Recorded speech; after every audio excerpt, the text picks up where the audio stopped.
Pour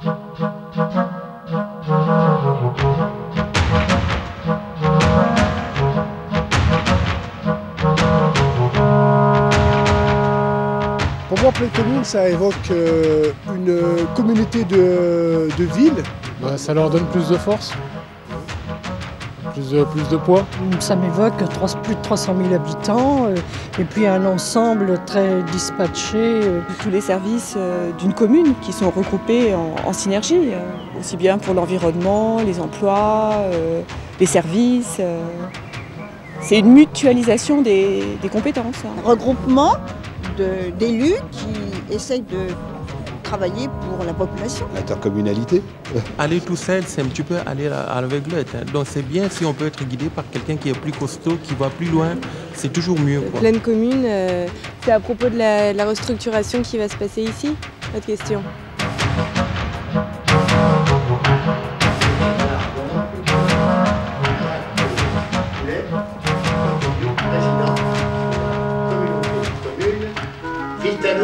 Pierrefitte, oui, je crois que la Courneuve a rejoint aussi la Pleine Commune récemment. Quand on voit les effets bienfaisants de quelque chose, automatiquement, les gens viennent. Quand c'est pas bien, que c'est décrié, les gens ne viennent pas s'agglomérer à quelque chose qui existe si c'est pas considéré comme étant un bien. Je pense que c'est pour l'utilité de ces communes, s'entraider. Au niveau économique, social et puis culturel. Il peut y avoir des projets en direction de toutes ces villes qui sont plus intéressantes, donc plus importantes et ça peut amener, je sais pas moi. Je pense que ça s'occupe de tout, de tout Stein, Saint-Denis, tout ça, ça s'occupe pour les poubelles, pour les espaces verts, c'est ça ? C'est de l'argent qu'on met en commun là-dedans et puis vous redistribuez, que tous les gens redistribuent, qu'est-ce qui se passe ? Oui, ce regroupement peut permettre à un moment donné de donner de la force, de ce coup de pouce aux villes dites plus petites pour évoluer, d'après moi. Au niveau de l'environnement, par exemple, les poubelles, le ramassage, ils sont supposés avoir plus de camions que Stein. Donc, si les camions de Saint-Denis peuvent venir à Stein pour essayer de débarrasser, c'est cette aide-là. Oui, moi je trouve que c'est bien. Parce que je trouve qu'il y a des choses qui se font qui ne se faisaient pas avant. Je vois vers chez nous, il y avait des terrains qui étaient inoccupés maintenant qui se font. Il y a des écoles qui se font en commun. Je ne sais pas si c'est pas que tout le monde se groupe pour faire des travaux dans une autre quand il y a des gros travaux. C'est ça ? Cette logique de mise en commun pour développer des réponses valables n'a pas à être limitée. Des villes comme l'île Saint-Denis, Saint-Ouen-Estin connaissent les mêmes liens naturels qui les relient à ce bassin de vie. Ce qui a changé à Stein, c'est qu'ils commencent à rénover, ils sont dans la première tranche, dans la cité jardin. C'est-à-dire de refaire les logements mieux, tout ce qu'il y avait besoin, faire les fenêtres, faire les portes, mettre la sécurité des gens et que ça soit quelque chose de bien. L'avenue Paul Vaillant-Couturier, tout ça là-bas. Moi je suis en pavillon, alors ils vont rénover après. Avant, moi je suis à Stein depuis 69. Peut-être avant vous, c'est à Stein. Je suis à Stein depuis qu'il y avait les pots de fleurs dans le clos Saint-Lazare. J'ai vu le changement, mais depuis qu'il y a la Pleine Commune, c'est vrai qu'il y a un petit changement. C'est pas pour dire, mais ça faisait un peu pitié, Parce que quand t'es passé, monsieur, c'était tout délabré. Là, maintenant, c'est bien, tout ça, une nouvelle allée, bien, tout ça. Ça change. Il y a plus de lumière dans Stein, je trouve. Plus de clarté, le clos, là, tout ça, tout ce qui change, le moulin neuf, tout ça. C'est un peu mieux, C'est le jour et la nuit. C'est le jour et la nuit, c'est clair. Ça a changé quoi ? La façon de vivre des gens. Ils sont meilleurs dans leur peau, je pense. C'est logique. On leur met un environnement plus propre. Bon, maintenant, c'est aux gens de respecter là où ils vivent. Mais ouais, non, ça change quand même la mentalité des gens aussi. Ils sont mieux dans leur tête. Nous inaugurons aujourd'hui et officiellement la première déchetterie de Pleine Commune. Bon, le transfert à Pleine Commune des déchets a apporté un plus, donc on va dire communautaire, c'est que tout ce qui est bon dans chaque ville, on le prend en essayant de le mettre en place sur l'ensemble de toutes les villes de la communauté. Dans chaque commune, nous avons transmis, par exemple ici, comme nous sommes près de la Seine, nous avons transmis tout ce qui est parcs et paysages de la ville. Et ces parcs et ces paysages sont gérés par l'intermédiaire d'une identité qui rassemble les autres paysages de la Pleine Commune. Oui, il y a des choses qui se font en commun, ne serait-ce que... Bon, je sors du sujet. Le tri sélectif, effectivement, c'est quelque chose qui s'est fait sur les villes tout en même temps. Enfin, je pense que ça s'est fait en même temps.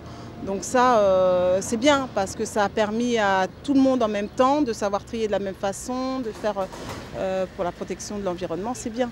Je vous ramène le courrier de pleine commune. D'accord. Permet de mémoire qui vous rappelle les Oui. consignes. Ah oui, on l'avait toujours mis. On s'est disputé à cause de ça. Je lui ai dit, tu sais que c'est défendu, pourquoi tu le fais? C'est la première fois que la poubelle, on me laisse que je fais ça. J'ai dit à mon mari, c'est de ta faute. Il dit oui, mais à chaque fois que je vais les mettre, moi alors. Est-ce qu'on peut voir la poubelle? Ça, je veux dire, ah oui, bah, vous voyez, c'est des tourneaux, tout. On fait tout comme il faut.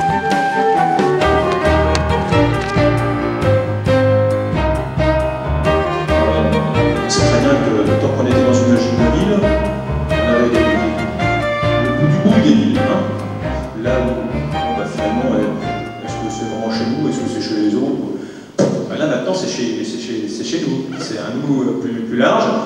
Et c'est vrai en termes de propreté, en termes d'espace vert, mais c'est vrai aussi en termes d'aménagement et c'est vrai aussi en termes de nouveaux regards sur nos villes. Déjà, les travaux ils sont effectués, mais là, je ne sais pas si c'est la ville ou la pleine commune. Je prends par exemple l'exemple du Clos Saint-Lazare. Il y a eu la route qui a été faite, mais là, maintenant au niveau des activités, moi comme citoyen, je ne peux pas savoir si c'est le travail de la pleine commune ou de la mairie.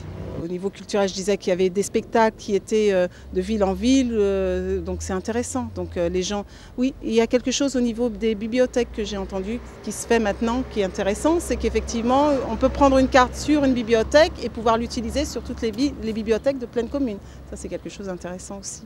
C'était un défi d'imaginer que les gens allaient chercher un livre qui leur était réservé à Pierrefitte, à Saint-Denis, à Sarcelles. Certains se déplaçaient, déjà des jeunes, surtout dans d'autres équipements périphériques. Mais c'était quand même un défi de les faire aller chercher un livre ailleurs.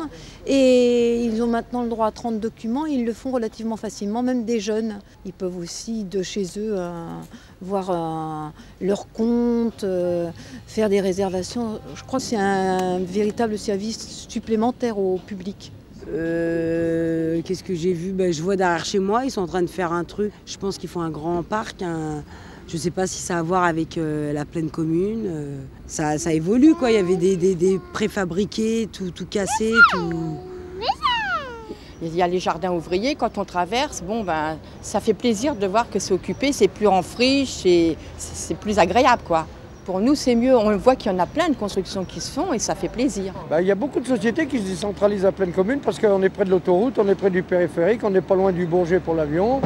Il y a le RER Grand Stade, bon, et puis c'est des immeubles pas très hauts, et ça fait créer quand même des commerces et des restaurants, et ça fait bouger les choses. Et puis ça a permis d'améliorer un quartier, que moi j'ai travaillé 17 ans rue Saint-Gobain, c'était un peu triste. 1500 emplois permanents. En termes d'emploi, je pense qu'à long terme, s'il y a des emplois qui peuvent se pérenniser pour les habitants de Saint-Denis, de la pleine commune, tant mieux. Ça peut être que bénéfice au niveau de taxes professionnelles, tout ça. Ça apporte de l'argent à la commune. Maintenant, c'est clair qu'au niveau des compétences, c'est peut-être pas ce que les grosses entreprises qui viennent s'apporter recherchent. Mais bon, on ne va pas cracher sur la soupe, on va dire. Là, il y a une université pas loin, il y a des gens qui sont en train de se qualifier, il y a des gens qui se sont déjà qualifiés. Donc, si une entreprise elle trouve que l'employé il habite pas loin de chez lui, je pense qu'elle ne va pas choisir quelqu'un qui habite à Toulouse alors qu'à côté, il y a une personne avec les mêmes qualifications, quoi. Non, c'est pas pleine commune qui va créer des emplois.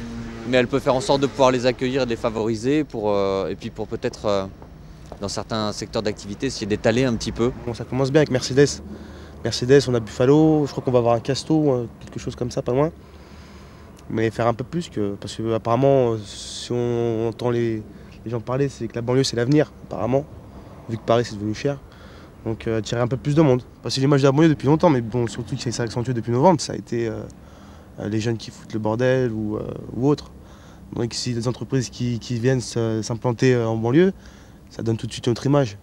Pour ceux qui vivent en dehors de la banlieue, bien sûr. Nous, on connaît notre image, on sait ce que c'est.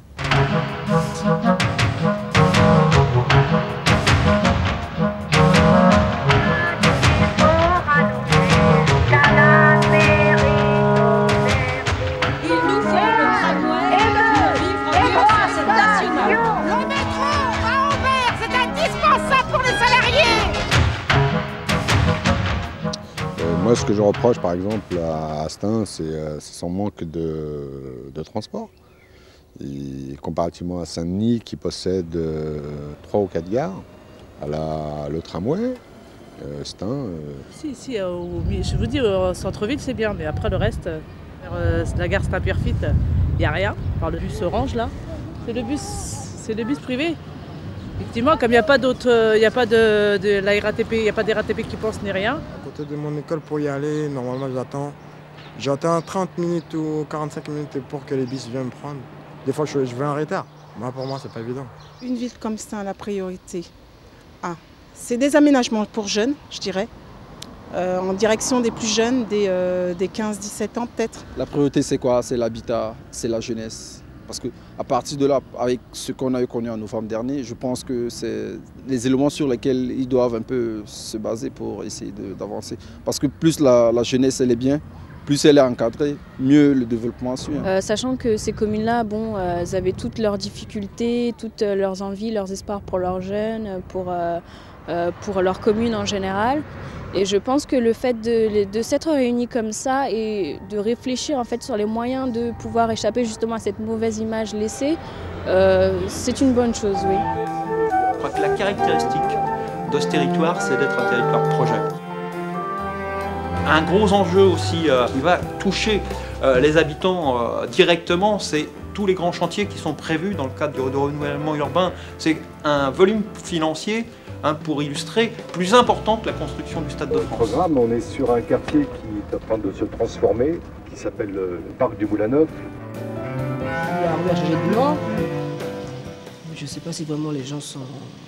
bonne conscience. Ouais. C'est une partie d'un ensemble beaucoup plus important, c'est vrai. Ça, peut-être que c'est quelque chose qu'il faut améliorer. C'est une première étape et après, on va enchaîner sur beaucoup d'autres travaux et après aussi sur les bâtiments, effectivement. Déjà, je pense que ça aura un impact sur les gens qui habitent autour de ce quartier. C'est-à-dire que souvent, les gens qui habitent autour de ce quartier se considèrent comme des laissés pour compte, des moins que rien. Et le fait d'avoir un symbole fort comme ça, comme les archives, je pense que ça va monter en fait l'estime du quartier dans l'esprit de ces personnes-là et du coup l'estime aussi de la ville, forcément. Parce que si les habitants se sentent bien, la ville aussi. C'est vrai que ils refont tout à neuf, c'est beaucoup plus propre qu'avant. Mais question emploi, c'est là qu'il faudrait qu'ils agissent fort, comme ils ont fait pour les rénovations. Si pour être aussi fort pour donner du travail aux jeunes, ça serait bien. Ça va changer, j'espère. Parce que là encore, les gens commencent à faire des efforts, ça va aller. Mais bon, je sais pas si ça sera parfait, mais bon, ça sera déjà bien. Moi, je pense que ça va être pas mal dans les 20 ans à venir. Là, on commence à rénover un peu partout, l'Estin est en travaux un peu partout là. Faudra voir. C'est bien parti pour l'instant. Faut pas s'arrêter là, comme je disais tout à l'heure, faut pas s'arrêter là.